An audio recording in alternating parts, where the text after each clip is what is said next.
Inside Illinois' notorious Stateville prison, a legacy of power and control. If you're drawn to the darkest corners of American history, smash that like button, subscribe to Hidden HFD Crime, and lock yourself in for what you're about to hear. Because once these doors close, not everyone makes out the same. The sirens were already screaming when the first body was found slumped near Cell House B, bloodless but lifeless, eyes still open as if frozen in shock. It was just before dawn, the hour when Stateville Prison was supposed to be quiet, when the massive roundhouse design swallowed sound and secrets alike. Guards rushed in, boots echoing on concrete that had absorbed nearly a century of fear. Radios crackled with confusion. No one wanted to say out loud, but everyone knew the truth. Something had gone terribly wrong inside one of Illinois' most notorious prisons. Stateville wasn't just a prison. It was a system within a system, a place where power decided who lived in peace and who lived in constant danger. Built in the late 1920s, the prison circular cell houses were designed to allow guards to see everything.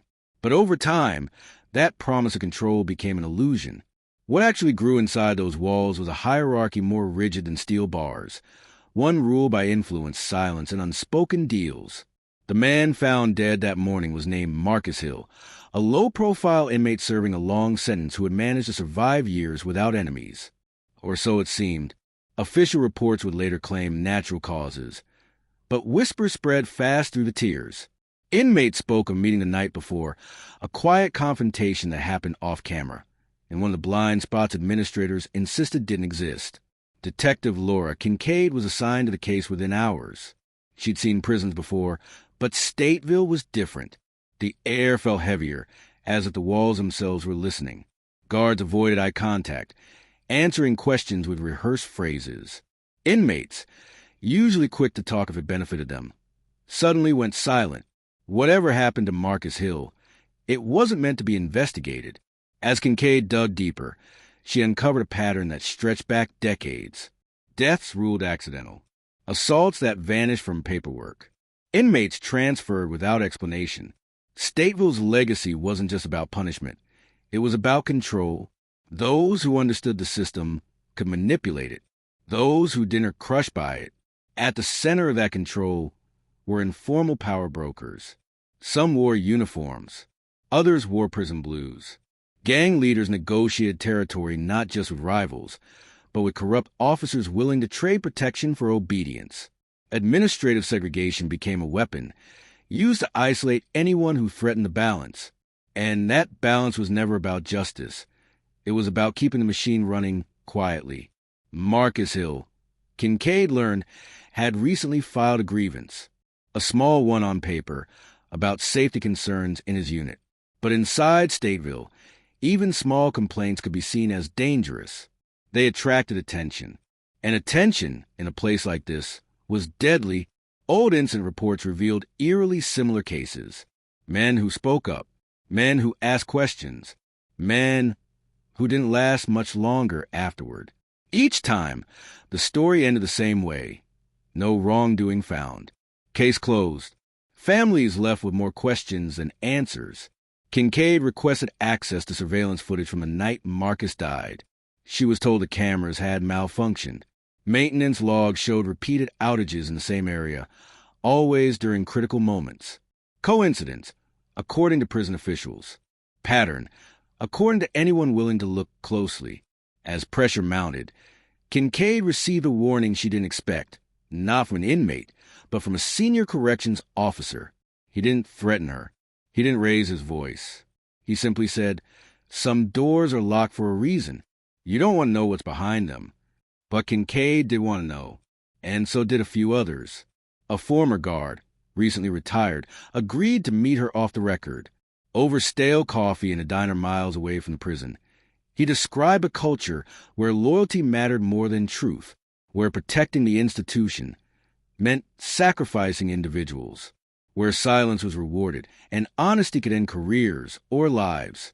Stateville, he said, was never really about rehabilitation. It was about containment, control, making sure the public never saw what truly happened behind those walls. Back inside the prison, tension rose. Inmates sensed an investigation, and with it, danger. Rumors flew, that someone had talked. Lockdowns became longer, searches more aggressive. Fear spread through the tiers like electricity. Then came the discovery that changed everything. Buried deep in archive files, Kincaid found a sealed internal memo referencing a containment failure linked to Marcus Hill's unit. The document wasn't meant to exist anymore. It detailed unauthorized punishments, unofficial enforcement carried out with knowledge from above. Names were redacted, but the implications were clear. Stateville wasn't just hiding a death. It was hiding a system. And when Kincaid requested the unredacted version, the prison went into full lockdown. Because if that file ever became public, it wouldn't just expose what happened to one man. It would expose the true legacy of power and control inside Stateville Prison. The machinery tightens. By the time the sun rose over Stateville Prison the morning after the lockdown, the damage was already being quietly rewritten. Broken fixtures were replaced. Bloodstains were scrubbed from concrete floors. Incident logs were edited with careful language that avoided blame. To the outside world, it was just another disturbance, contained and resolved. Inside the walls, everyone knew it was something far worse, a warning shot from a system that had been building pressure for decades. Detective Marcus Hale arrived before noon, escorted through multiple steel gates that slammed shut behind him with mechanical finality. Stateville wasn't just a prison. It was a self-contained city of power, hierarchy, and silence. Hale had worked gang homicides and political corruption cases, but even he felt the shift when he stepped inside.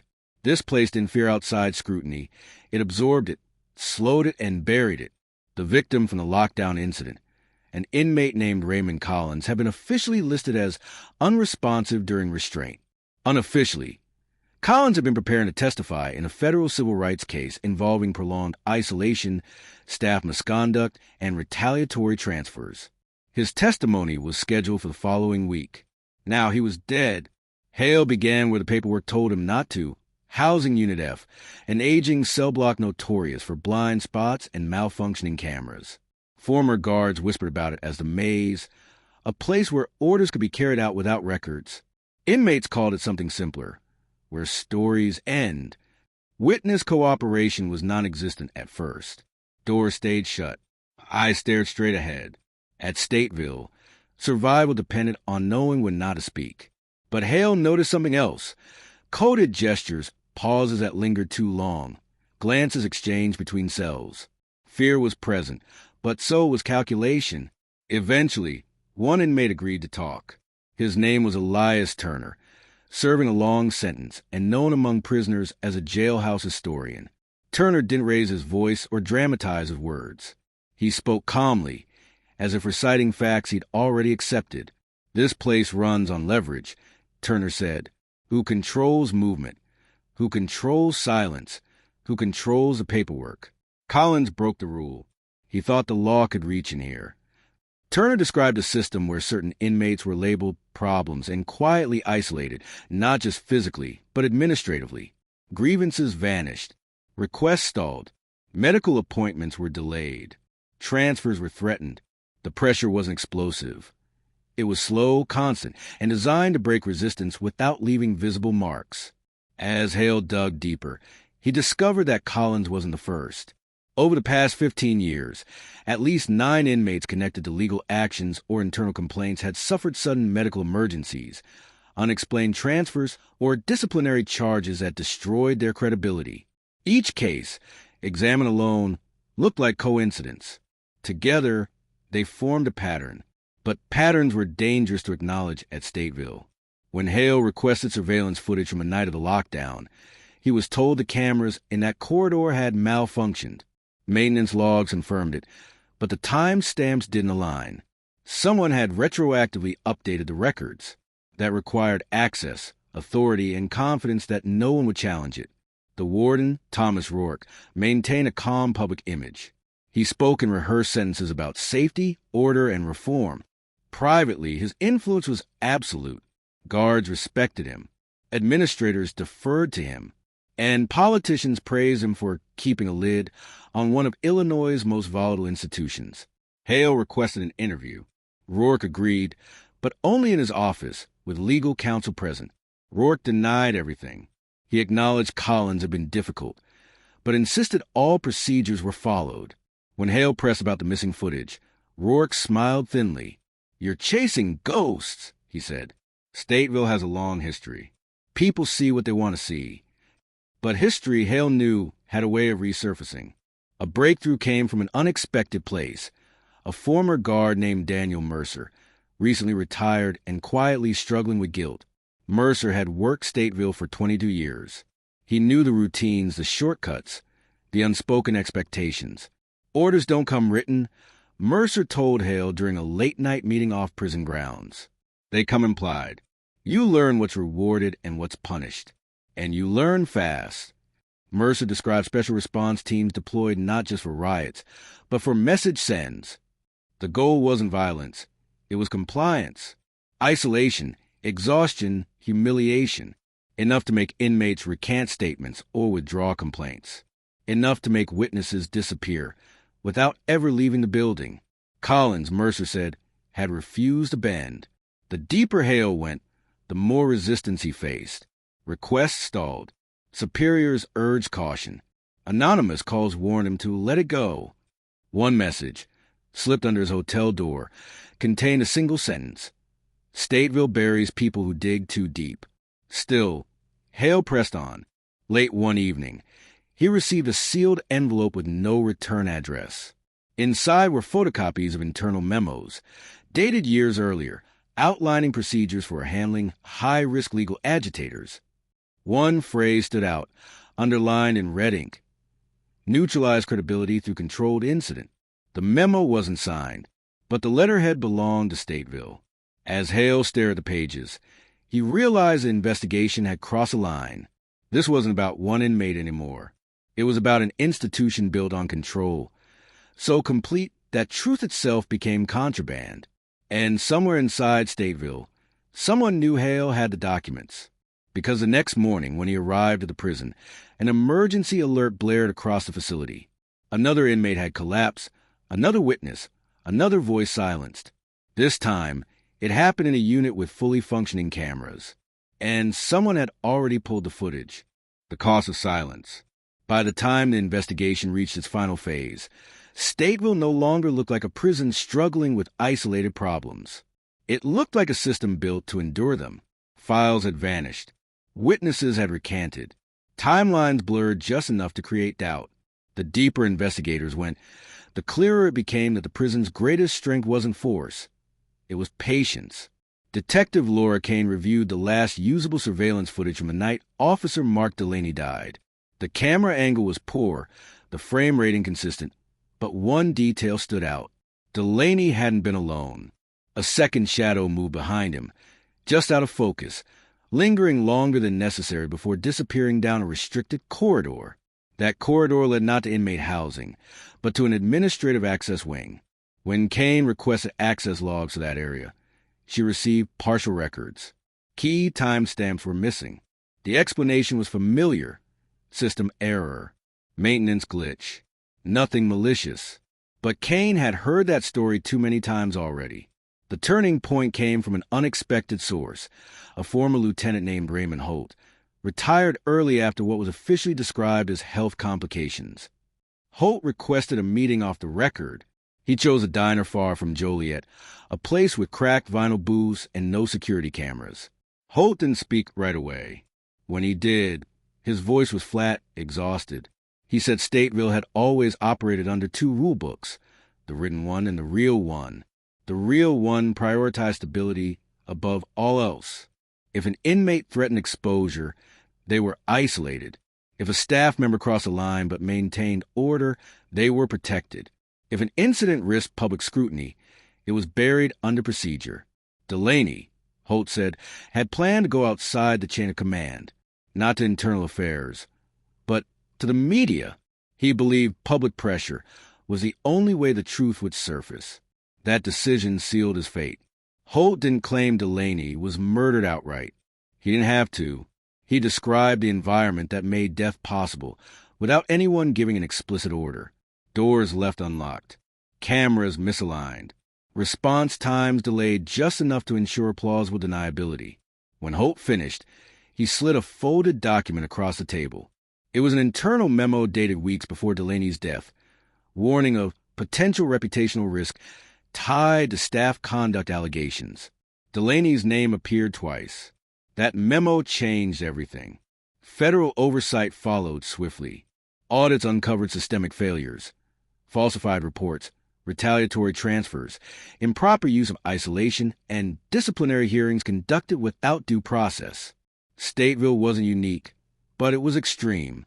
Several officials resigned quietly. Others were reassigned. Charges were filed, though none matched the weight of what had occurred. No one was convicted in connection with Delaney's death. Officially, it remained an accident. Unofficially, it became a warning. Inmates who had spoken out were moved to other facilities. Some disappeared into the system entirely, their names resurfacing only in distant court filings. Families of those affected received settlements without admissions of wrongdoing. Non-disclosure agreements became the final layer of silence. Stateville continued operating. New leadership promised reform. Cameras were upgraded. Training programs expanded. Oversight committees were announced. On paper, progress was undeniable. But for those who had lived inside its walls, both inmates and officers, the legacy of control didn't vanish overnight. Years later, Kane visited Stateville one final time. The prison looked cleaner, quieter, but as she stood in the central rotunda, she felt the same weight pressing down. Institutions could change policies faster than they could change culture. Delaney's name wasn't etched on any memorial. His file sat in an archive marked closed. Hope faded into anonymity, and the system moved forward, intact but altered, scarred by exposure yet still standing. The truth about Stateville wasn't that it was uniquely evil. It was that it reflected what happens when power goes unchecked for too long, when silence becomes currency, when control is mistaken for order, and when the walls meant to keep danger and begin protecting it instead. If this story left you unsettled, it should have. Stories like this don't end cleanly. They echo. If you want more real crime investigations like this one, subscribe so you don't miss what comes next. Like the video, share it with someone who follows true crime, and leave a comment telling us where you're watching from. Because the more people who pay attention, the harder it becomes for stories like Stateville's to stay buried.